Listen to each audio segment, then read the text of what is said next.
Hello everybody, this is Wes with A1 Comics. Welcome back to another one of our weekly comic book videos where we do industry news, back issue news, and some comics to look out for.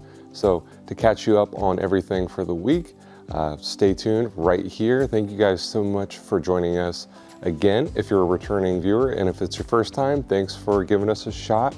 As always, we really appreciate your guys' feedback. If you could leave a comment, a like if you liked it, etc. So thank you guys so much. We're gonna go ahead and jump into this week's news.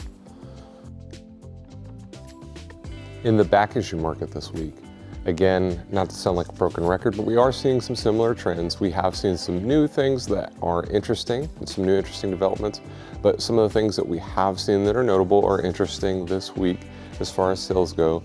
We've still seen some continued strength in X-Men 1, which shouldn't be a surprise to anybody. It is a great book as far as keys go, but we have seen a resurgence in Fantastic Four, interest in those books, especially Fantastic Four issue 4 from the original run.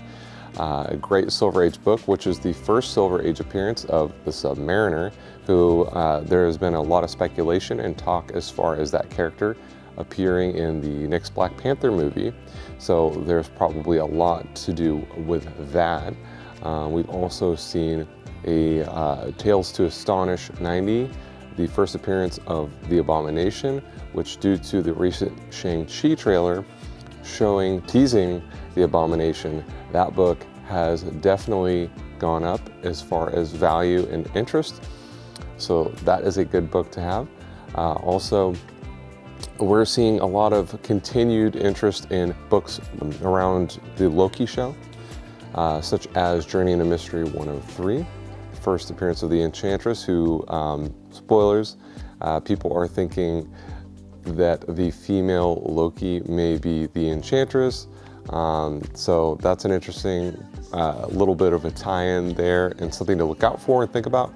Also, Journey into Mystery 85, of course, the first appearance of Loki, has been a rock-solid book as of late. Who knows what's going to happen in the future with the Loki show, but that is a tried and true Marvel key. So, seems like a good book at the moment.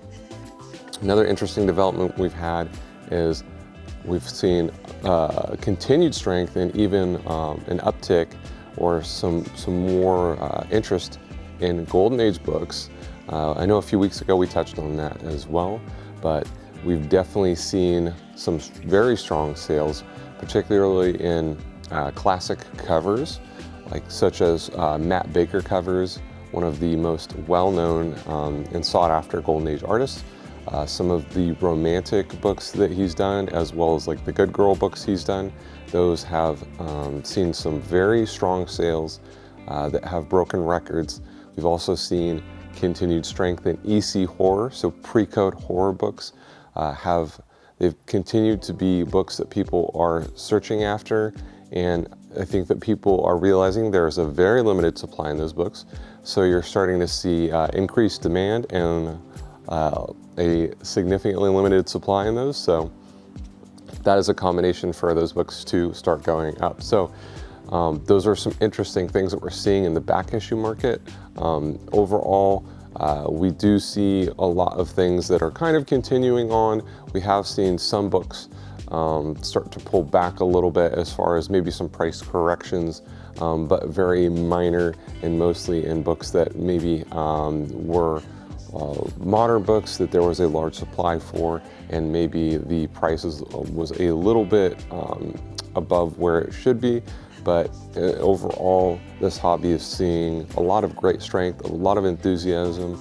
I think that it helps that we're seeing a lot of fun auctions from Heritage. We're also seeing a lot of great content being put out from comic book creators on YouTube and various social media platforms that has kept strength and interest very strong in this hobby and the back issue collecting market. In industry news, Warner Brothers Hollywood Tour has added a new DC wing to its tour, and Jim Lee has teased a little bit of a preview to that.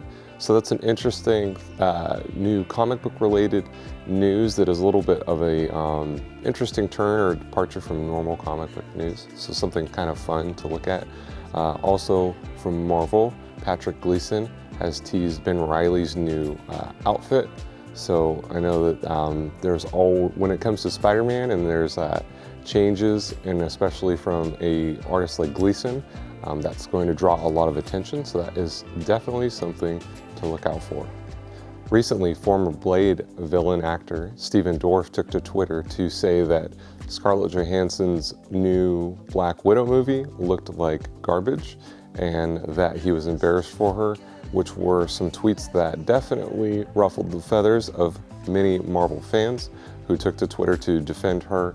That was an interesting little bit of comic book related drama that happened. In a June issue of Production Weekly, Sony's Silk series that is currently in development was released that the working title for that series is Hockey Queens, which further teased at the fact that Cindy Moon, Silk, has an affinity for hockey.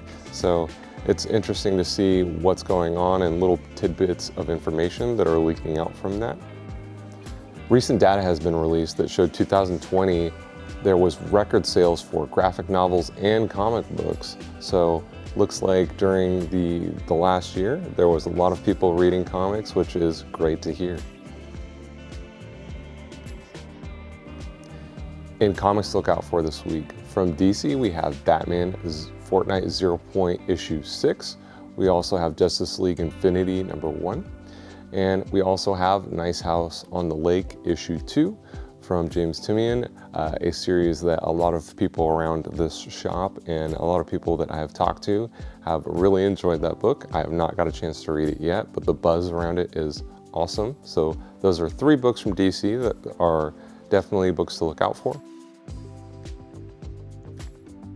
From Marvel, we have Extreme Carnage Alpha #1, so a Carnage #1, which I'm sure will be popular with Carnage fans. We also have Immortal Hulk 48, which has been a title that a lot of people have enjoyed and has been a fun read for sure. We also have a very cool Werewolf by Night 32 facsimile. So for those of you that can't get the real thing, which has gotten very expensive, you can get a awesome facsimile of a major key and a fun character who's going to be showing up, Moon Knight. So that is cool. From the independent titles, from Image, we have Geiger issue 4, which is another fun Image title that is still early on in its run. We also have Skybound X and Ordinary Gods issue 1. From Boom, we have the fun series Wind with issue #8. And from Dynamite, we have a Red Sonja, Black, White, and Red. So those are some great titles to look out for this week. Definitely some fun stuff coming out. We've had a lot of great new material that is really fun to read. It's been a very fun time to read comics, whether you're reading new stuff, old stuff, trades, back issues. Yeah, it's just a really great time to be involved in comics. So thank you guys again so much. Can't say it enough how much we appreciate you guys stopping by. We're going to continue to do what we can to make these videos even better. I know I say that frequently, but we really are. Thank you guys, and sorry for the bit of the delay between the videos. We're going to work on consistently having them out about the same time every week. So thank you guys so much. If you can, please leave us a little bit of feedback. We really appreciate it. And again, thank you guys. Enjoy this hobby. This is Wes from A1 Comics signing out.